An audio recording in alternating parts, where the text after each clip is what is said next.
यांनी जे काम केलेलं आहे ना, बरं हे कार्यकर्ते पहा, कार्यकर्त्यासारखेच कुठे स्टेजवर नाही बसले, स्टेजवर एकच कार्यकर्ते बसले, बाकी कार्यकर्ते कामाला लागलेले आहेत. आणि म्हणून मित्रांनो, आजपासून आपण सुरुवात करूया. आणि सगळ्यात महत्त्वाचं, कमलताई गवई नाही आल्या इथं.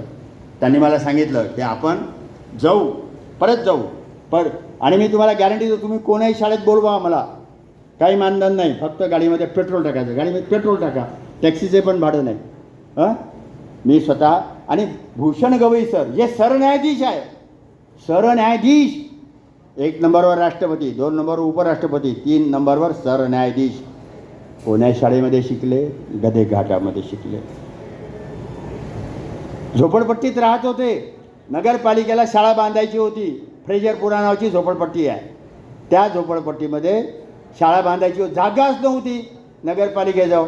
मग एक गदे घाट होता, तो खाली गेला आणि त्या गदे घाटामध्ये शाळा भरली आणि त्यामध्ये भूषण गवईंनी ॲडमिशन घेतली.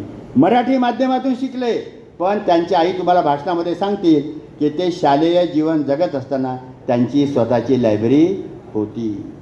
बघा, एका झोपडपट्टीतला मुलगा, त्या ठिकाणी गदेघाटात शिकणारा मुलगा, मराठी माध्यमातून शिकलेला, आज अगदी सरन्यायाधीश पदावर जाऊन पोचला आहे. आणि म्हणून की एक लक्षात ठेवा की आपल्या भाऊमध्ये फुले शाहू आंबेडकर चळवळीचं बळ आहे, छत्रपती शिवाजी महाराजांचं बळ आहे, ते आपण वापरला पाहिजे.